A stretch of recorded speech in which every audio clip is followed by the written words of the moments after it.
What's up? Scream Eve is upon us as I record this. The movie is premiering everywhere.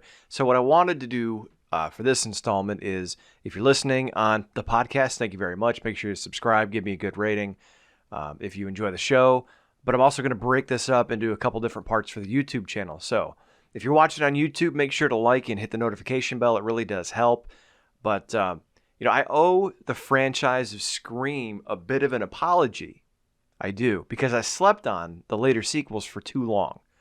As a kid, I watched the original Scream, and as a fan of the 80s slashers, I didn't really enjoy it as much. And I did a video a couple months ago where I did kind of a retro review on Scream. I went to the Wayback Machine, watched it for the first time in a long time, and I really wasn't impressed and didn't think it held up as much as far as people's legacy and importance that they grant this film series from just my recollection of the second and third film and reviewing the first one. However, an interesting thing happened. This weekend I had some time on my hands and I watched Scream 4 and Scream 5, which Scream 5 was technically the reboot, the requel, whatever. It's the Evil Dead of Scream movies. And I've got to say, I think they won me over. I think they did. Usually I watch movies and I like them before anybody else does. In this case, and in the case of some others recently, I've watched them afterward and regretted not seeing them before. And I don't know what it was necessarily. There isn't like one reason. But I think it being a legacy movie and us seeing reboots, like we've seen A Nightmare on Elm Street rebooted. We've seen Friday the 13th rebooted. We've seen Halloween rebooted twice. And to me, a big thing, even Star Wars, if you're a Star Wars fan, I've talked about Star Wars on the channel a couple times, and hopefully I'll do it again. But there's a lot of legacy franchises that try to reboot or try to remake things, and they don't seem successful. And I think Scream won me over because, to me, it was a successful reboot. They didn't do too much rehash. They didn't just copy the old story. They took elements from the original and built on it. And I'll talk more about that in a second. But first off, I wanted to apologize to Ghostface, because I've always seen Ghostface as kind of a joke. I mean, you watch in the early movies, he's taken out by teenage girls, and he's knocked down. And to me, it lacked something because it could be anybody. But at the farther along these have gone, these installments, you'll look at Jason or Michael Myers or Freddy Krueger or even Leatherface. Those characters are the villain. Those characters are that person. They're ingrained with the franchise, and in many cases, they become the franchise themselves. You can't move past those people, and it ends up being one-dimensional. See Halloween 2018, and Halloween Ends and Halloween Kills. I mean, they tried to depart from Michael and Halloween Ends, but it just, again, timing and circumstance, a lot of people didn't like it. However, I've done an about face on Ghostface a little bit. I've done an about face on Ghostface because the farther along this goes, if you're not locked into that one specific character or person, the identity of Ghostface, it can be anybody, and they've really done a good job of opening up the series and expanding the series, because really, how many times can the same people come back to the same town? In this case, Ghostface could be anybody. And they use that as a plot device brilliantly. I think they do. Whereas Michael Myers, you could say, hey, it could be an imposter, and people would fart at it. Friday the 13th, Part 5, it was an imposter. People didn't like it. They had to bring Jason back in Part 6. They were going to do an imposter angle with Halloween Resurrection. They couldn't do that. You can't take Freddy out of A Nightmare on Elm Street. Where are you going to go from there? So instead of being like stuck in a rut of a single story, they're actually able to use this Ghostface effigy or this mask or this fake persona to really broaden the series, and they can go in a number of directions, which I think really helps it, especially when you consider, again, it's a reboot or a retread. You can't do the same thing over and over again, even though people crave familiarity with these series. So the other thing about The Killer is that with your unkillable killers, or the ones that keep coming back time after time, again, it gets repetitive and stale, and there's a certain amount of disbelief that has to be checked at the door, because even if you dispatch Michael Myers, even if you dispatch Freddy Krueger, you know they're just going to come back anyway. So although it's a fun ride, like a roller coaster in a sense, there's really no finality, and it takes any impact out of a finality of one of these movies, because you know they can just come back at any time. Whereas like with Scream, for instance, in the first movie, Billy Loomis, there's a story with him and with Sidney Prescott. There is when he is killed at the end, there's some catharsis. It's a good moment because she's vanquished that killer. Now, Ghostface, like a ghost, will return and haunt the specter of the town once again. So you can still get a sense of relief or a sense of completion with a story, knowing there's still going to be a hook for the next movie. Whereas I don't think you can really get that with Michael Myers, because, again, with Michael Myers or with someone like that, they're so entrenched in the identity of the franchise itself and in the bedrock of it. Any attempts to move past it, you're kind of boxed in. You can't move past it, and even if you try, it doesn't really work.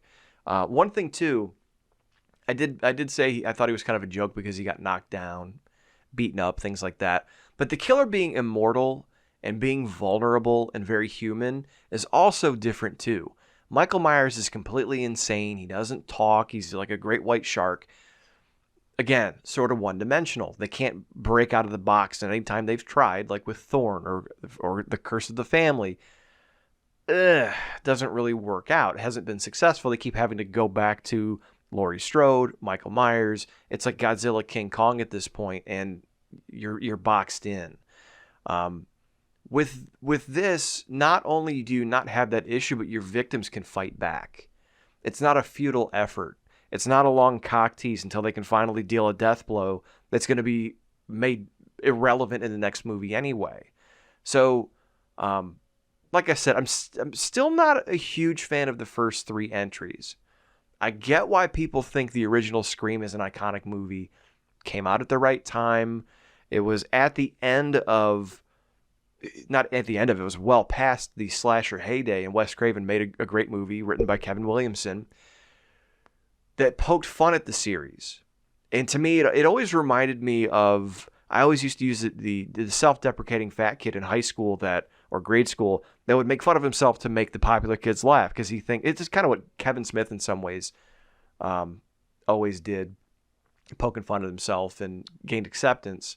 Not a knock on Kevin Smith, just saying. But I've been using this term more and more lately. They're like the jaded college dropout that thinks they're amazing, and maybe they're an artist or a great guitarist or something, but they're cursing at their rich boomer parents from the pool house. Like, why don't you support me? By the way, I need my payment for my car next week. Like, that's what Scream always felt like to me. It was like, you want to be a horror movie, you want to appeal to the audience, you want the success that comes with it, you want to stand on the other ones that have come before you and use that to help success, but you're also going to shit on yourself the whole time. Like, the self-deprecating aspect, I've never been a big fan of. And to be fair, these newer installments get away from that to an extent. They still play on the tropes. They still use the themes. But instead of making fun of the themes, they do kind of do the eye roll. But what the filmmakers and the writers do is they use those tropes to misdirect, to manipulate, to misguide, because they know that in these cases, you know what you're in for, and they can use those and subvert, I hate to use a Rian Johnson term, but subvert some of those expectations to manipulate you and to keep you guessing. I think not just that, but this batch, Scream 4, Scream 5, and hopefully Scream 6, it seems like they took the framework of the house that Kevin Williamson and Wes Craven built, but they have more reverence for the genre and for the movies that have come before it, even their own, but the movies that have come before. I mean, there's tons of references to horror movies. There's posters like Hitchcock's Rear Window in one of the bedrooms in one of the scenes. They talk about movie lore. There's a movie club in Scream 5, which I'll get to later. But there just seems to be more reverence for the genre as opposed to just kind of poking fun at itself, which to me, that's one of the biggest things I've always hated about the Scream franchise, is that they were too, not referential, but they were too self-deprecating in a way. So I was a big fan of that in many ways, because this genre, I'm drawn to it for a number of reasons. But it speaks to me because the people in these movies, the high school kids, right? Like when I was in high school or even grade school, these are people that I grew up with. These tropes that you have, and I think a lot of people have too. They're neighborhoods that I grew up in, that I live in now. There is a comfortable surrounding. And I think that's, growing up as a middle-class kid in the Midwest, it's like that was our existence. It was fun. We still played outside. Like, we weren't just tied to our computers. We still played tag. We still played football or sandlot baseball. Like, we were still outside being kids in a sense that our parents talked about. Oh, remember the good old days? Well, that was us. But much like the Pepsi generation of Friday the 13th, much like the sleepy little town in Halloween or Woodsboro, in this case, we were all just happy-go-lucky kids and the world was our oyster and you can do everything you want, Timmy. Well, keep dreaming, because life's a bitch and she's in heat. Because guess what happened? Columbine, 9/11, the world changed many times over, and the future that we thought we had, financial crises, ongoing to this day. This is the first generation that is not going to do better than, some say, financially, their previous generation or their parents' generation. And we have some of the jaded Gen Xer in us because we were around them, but we were still pretty bright-eyed and bushy-tailed, and hey, everything's going to be great, and when I grow up, I'm going to be a this. And then from beyond the distance, from out of the shadows, a menace breaks through this shiny veneer of this carefree existence to show you that no, we live in a bubble. This is not how the rest of the world works. We have that luxury, but bad shit still exists. And to me, that's one reason that this genre really speaks to me, because it's not an alien invasion. It's not monsters from the atomic bomb testing. It's not like mutants out in the desert. I love all those movies. I love those types of movies, obviously. I mean, shit, bshowbrian, that's my moniker, right? I like those movies. I like to watch them. But, the reason that the slasher movies have really sunk in and taken hold of me is I had such a great childhood and I grew up in a great time and everything was so amazing. And these movies in many ways are about the loss of innocence or the corruption of the youth. It reminds me of that song. I know a lot of people don't like The Offspring, but that The Kids Aren't All Right song by The Offspring. Brandon committed suicide, or Chick committed suicide, Brandon OD'd and died. Like, what the hell's going on? This great little neighborhood, everyone was great. And even I Know What You Did Last Summer is a perfect example of that.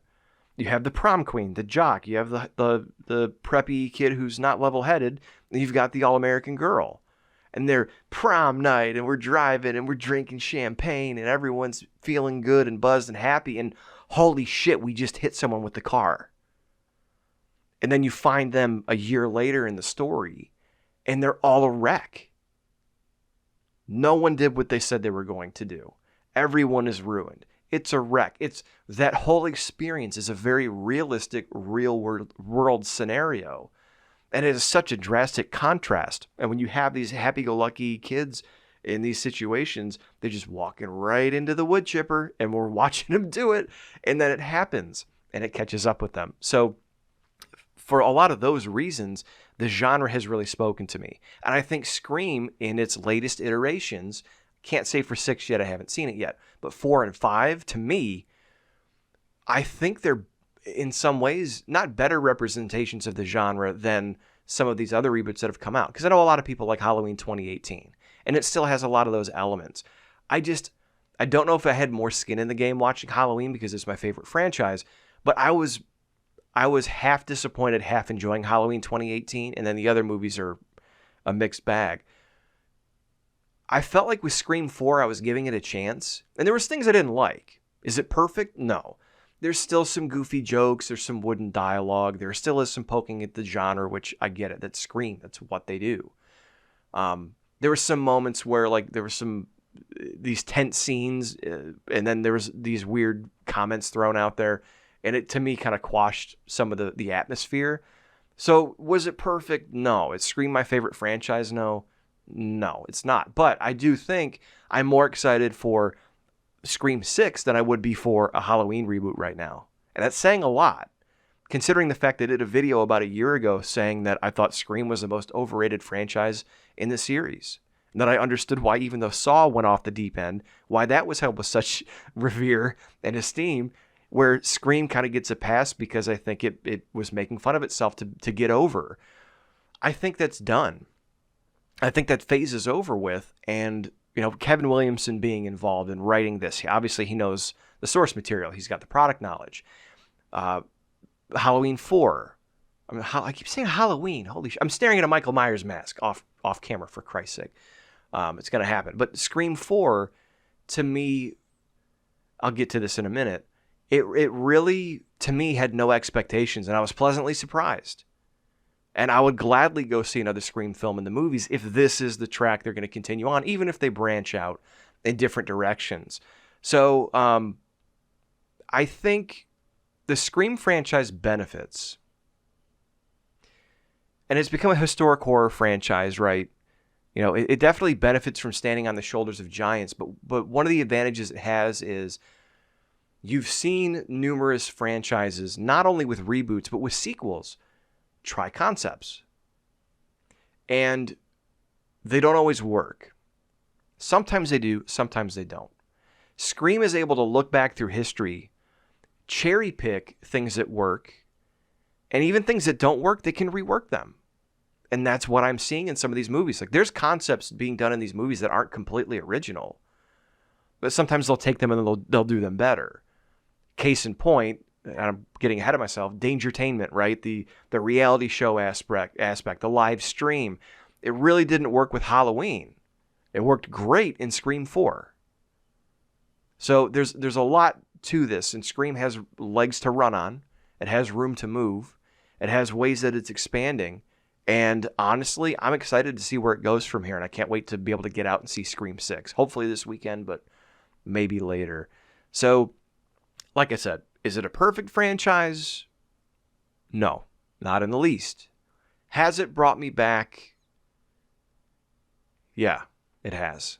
So, if you're like me and you like older slasher genre movies and you didn't really like Scream because it was too ha-ha, give the new movies a shot. It's a little bit different. I'm not going to go back and watch part 2 and part 3 because I just, no, those aren't for me. But Scream 4 and Scream 5, for the reasons I'm about to discuss, I would definitely check out if you haven't. And I feel bad that I slept on Scream 4 for so long. So, I think the Scream franchise is in the best position of many of the legacy franchises to move forward. I think it's capitalized on the spirit of the slasher. I think it's brought it up to modern times in these two different installments that were almost 10 years apart. And I think it's a formula that's working. I don't know how long they can keep it going, but it's a formula that for now is working. And to me, in many ways, was a more enjoyable watch for these two films than the latest Halloween movies were. So take that for what it is. I'm out of time. My name's bshowbrian. Thank you for checking out the channel. Like, subscribe. Let me know what you think, and I'll see you guys next time.